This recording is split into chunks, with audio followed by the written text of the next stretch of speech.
Bonjour. Aujourd'hui, on va s'attaquer à un grand classique de la toxicologie clinique, une urgence qui, même si elle est ancienne, reste absolument vitale, l'intoxication au digitalique. Savoir la repérer et la gérer, eh bien, ça peut tout changer pour un patient. On va voir ensemble, étape par étape, comment développer les bons réflexes. Allez, mettons-nous en situation. Un patient traité par digoxine arrive aux urgences. Il a des nausées, il est confus. Bon, évidemment, plusieurs diagnostics peuvent venir à l'esprit. Mais il y en a un en particulier, qui doit s'allumer comme un gyrophare. C'est ce réflexe-là qu'on va décortiquer ensemble. Alors voilà notre feuille de route. On va d'abord planter le décor avec le contexte classique, pour savoir quand il faut y penser. Ensuite, on passera en revue tous les signes d'alerte à ne surtout pas rater. On verra comment on confirme le diagnostic pour en être sûr et certain avant de plonger dans la prise en charge d'urgence. Et on terminera avec l'arme ultime, l'antidote. C'est parti! Première partie, le contexte. Pour bien diagnostiquer une intoxication digitalique, il faut d'abord savoir dans quelles circonstances elle a le plus de chances de se produire. Le scénario le plus courant, c'est celui-ci. Un patient qui est déjà sous traitement par digoxine et qui fait un surdosage, souvent sans le vouloir. C'est la première pièce du puzzle, la plus importante. Mais là où ça devient vraiment piégeux, c'est que la toxicité peut apparaître même avec des doses normales. Pourquoi? À cause de ces fameux facteurs favorisants. Par exemple, une insuffisance rénale qui ralentit l'élimination du médicament, une déshydratation. Et surtout, une hypokaliémie. Le manque de potassium, ça rend le cœur hypersensible à la digoxine. C'est un point absolument crucial. Ok, maintenant on sait quand il faut se méfier. Voyons voir comment cette intoxication se manifeste. Les signes d'alerte, c'est la clé. Mais ils sont parfois un peu trompeurs, parce qu'ils touchent plein de systèmes différents, ce qui peut compliquer le diagnostic au début. Très souvent, tout commence par le système digestif. Des nausées, des vomissements, c'est très fréquent. Et dans le bon contexte, ça doit tout de suite mettre la puce à l'oreille.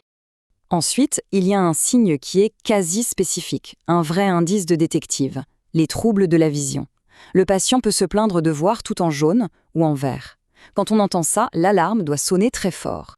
On peut aussi avoir des signes neurologiques, comme une confusion ou des maux de tête. Le problème, c'est que chez une personne âgée, on peut vite mettre ça sur le compte d'autre chose, d'où l'importance de toujours garder l'intoxication digitalique dans un coin de sa tête. Mais tous ces signes, même s'ils sont importants pour le diagnostic, ne sont que le début. Le vrai danger, celui qui engage la vie du patient, il est cardiaque, c'est là que tout se joue. Et c'est l'électrocardiogramme, l'ECG, qui va nous dire à quel point la situation est grave. Qu'est-ce qu'on peut voir? Un cœur qui bat trop lentement, une bradycardie. Des troubles de la conduction électrique, les blocs auriculo-ventriculaires, mais le plus dangereux, le plus redoutable, ce sont les arythmies ventriculaires, qui peuvent mener tout droit à l'arrêt cardiaque. On parle souvent de l'aspect en cupule digitalique, qui montre que le cœur est imprégné, mais ce qui signe à gravité, ce sont bien les troubles du rythme et de la conduction. Bon, la suspicion clinique est forte, les signes sont là. Maintenant, il faut confirmer le diagnostic de façon formelle, avec les bons examens. L'examen de référence, c'est bien sûr le dosage de la digoxine dans le sang. La corrélation entre le taux et la gravité n'est pas toujours parfaite, mais un chiffre au-dessus de 3 nanogrammes par millilitre, c'est un argument de poids en faveur de l'intoxication. Et là, attention, voici le grand paradoxe du potassium. C'est un point essentiel. Au début, c'est une hypocalémie, un manque de potassium qui favorise l'intoxication. Mais, et c'est là que c'est paradoxal, une fois que l'intoxication est devenue sévère, elle provoque une hyperkaliémie. Pourquoi? Parce que la digoxine bloque une pompe dans nos cellules, la pompe Na+K+ATPase, le potassium ne peut plus rentrer dans les cellules et il s'accumule dans le sang.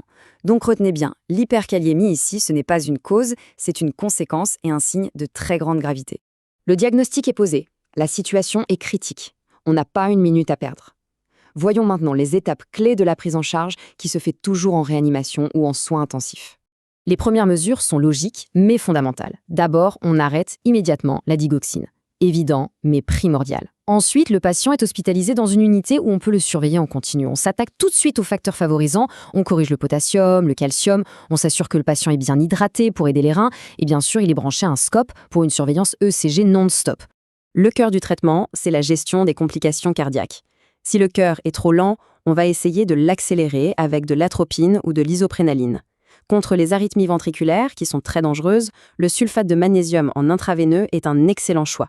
Et si les troubles de la conduction sont tellement sévères que rien ne marche, il faut passer à une solution mécanique. On pose une sonde d'entraînement électrosystolique pour stimuler le cœur artificiellement et maintenir un rythme correct. Pour les cas les plus sévères, heureusement, on n'est pas démunis.